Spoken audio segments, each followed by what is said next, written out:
الحمد لله حمدا موافيا لنعمه ومكافيا لمزيده، والصلاة والسلام على آله وأصحابه أجمعين۔ اپنی جان اور اپنی اولاد سے بڑھ کر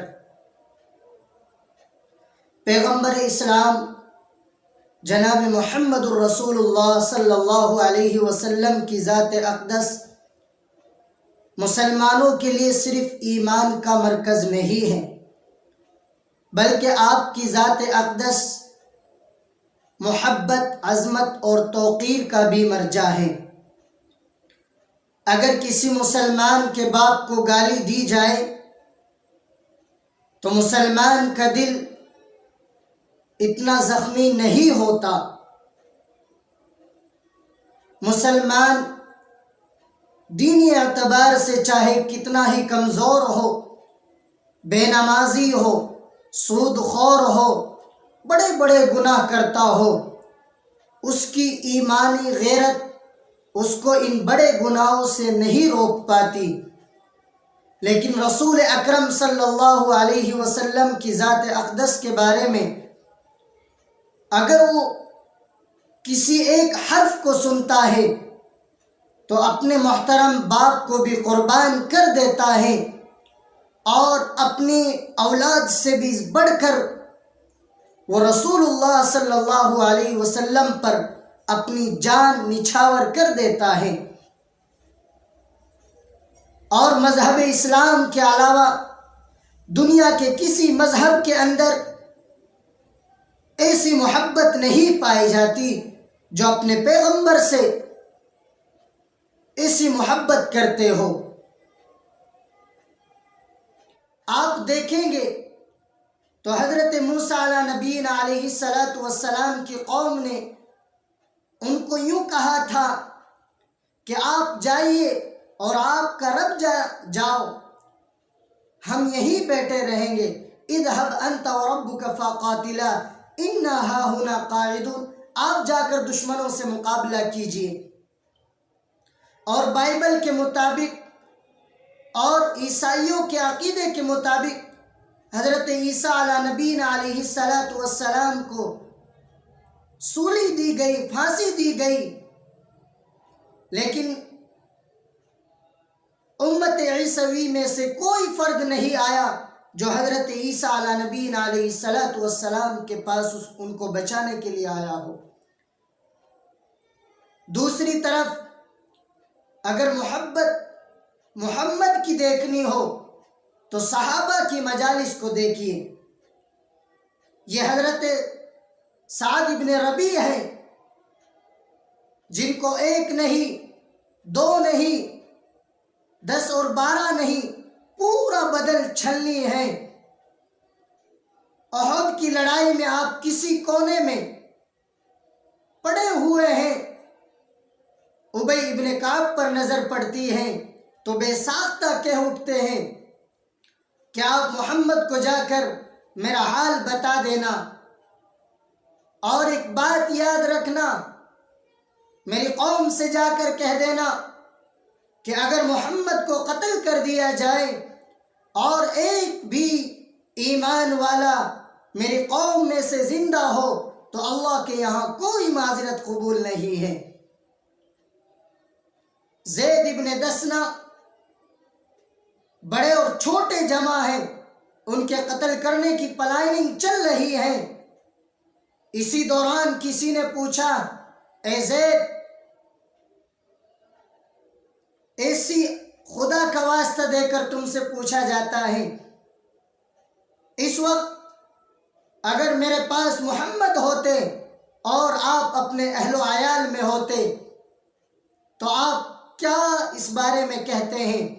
حضرت زید ابن دسنہ کا جواب سنیے، اور کہا کہ محمد کو کاٹا چبھے اور میں اپنے اہل و عیال میں ہوں، یہ مجھے گوارا نہیں ہے۔ ابو سفیان اس وقت مسلمان نہیں ہوا تھا، وہاں موجود تھا، وہ بے ساختہ کہنے لگا کہ مجھے ایسے لوگ دنیا میں نہیں دیکھے، اور ایسے انسان نہیں دیکھے جو اتنی محبت کرنے والے ہو۔ قبیلہ بنو دینار کی ایک عورت کا واقعہ، جنگ چل رہی ہے، بھائی شہید ہو گیا، شوہر شہید ہو گیا، باپ شہید ہو گیا۔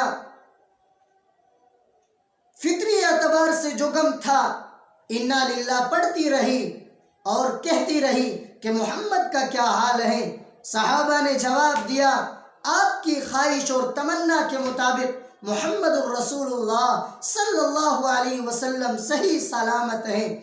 کہا ایک نظر مجھے دکھا دو۔ کسی نے اشارہ کیا تو اس عورت نے فرمایا کہ رسول اللہ صلی اللہ علیہ وسلم کے سامنے ساری مصیبت ہیچ ہے۔ اسی طرح کا ایک اور واقعہ، ایک عورت اپنے شوہر، اپنے بیٹے اور اپنے بھائی کے ساتھ میدان میں گئی۔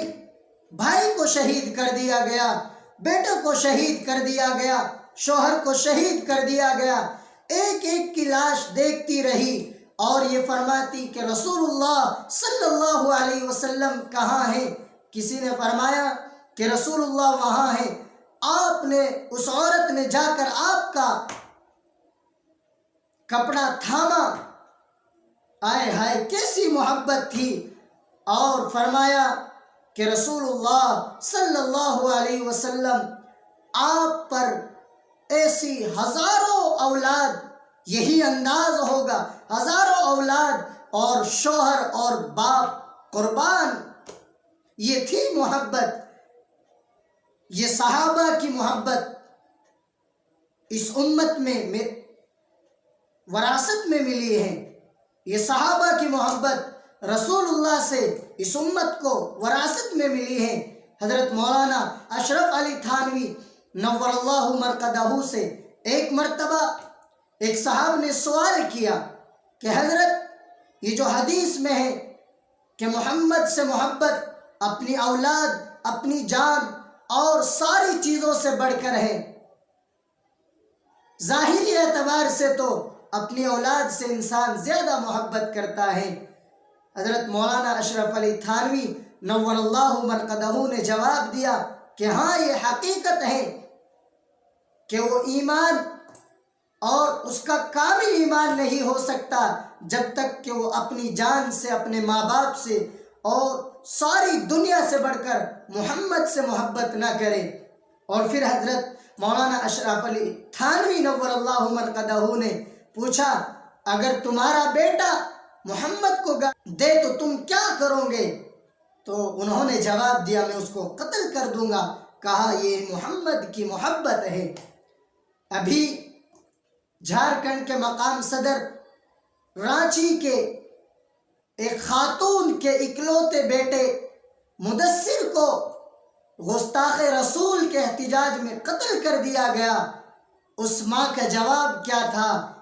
میرا بیٹا اسلام زندہ باد کہتے ہوئے اس دنیا سے چلا گیا، اسلام زندہ باد۔ آئے ہائے آج بھی ایسی مائیں زندہ ہیں، اور جب میڈیا والوں نے ان سے سوال کیا تو کہا اسلام کل بھی زندہ تھا، آج بھی زندہ ہے اور آئندہ بھی زندہ رہے گا۔ جب ایمان کی ایسی ایمانیات، ایمان والی ایسی مائیں زندہ ہوگی تو ایمان والوں کے ایمان کو کوئی پست نہیں کر سکتا، کوئی بزدل نہیں بنا سکتا۔ یہ آگ کے شعلوں پر اور دریاؤں میں بھی کود جائیں گے لیکن اپنے ایمان کو نہیں ڈوبنے دیں گے، اپنے ایمان کو نہیں جلنے دیں گے۔ برطانوی اقتدار میں بھی مسلمانوں پر حالات آئے، مسلمانوں کو پریشان کیا گیا، ان کی اولادوں کو اور ان کے مالوں کو لوٹ لیا گیا، اور ہمارے اکابرین اپنی اولادوں کو اپنے ہاتھوں سے دفن کر رہے تھے، لیکن وہ دین جو اپنے بڑوں سے اور جس دین کو ہمارے بڑوں نے پسند کیا تھا اسی دین پر قائم رہے اور اسلام زندہ باد کا نعرہ لگاتے رہے۔ ضرورت ہے کہ مسلمانوں کو بزدل نہ بنایا جائے، مسلمانوں کو حوصلہ دیا جائے، ہمت بندھائی جائے، اور ان واقعات سے ہمیں ہمت اور حوصلہ لینا چاہیے کہ اسلام زندہ تھا، اسلام زندہ ہے اور اسلام زندہ رہے گا۔ جیسا بزرگوں نے اسلام کی خاطر اپنی جان کو، اپنے مال کو، اپنی عزتوں کو بے آبرو کیا لیکن اسلام پر آنچ نہیں آنے دی، یہی مطلب ہے اپنی جان اور اپنی اولاد سے بڑھ کر پیغمبر محمد الرسول اللہ صلی اللہ علیہ وسلم سے محبت۔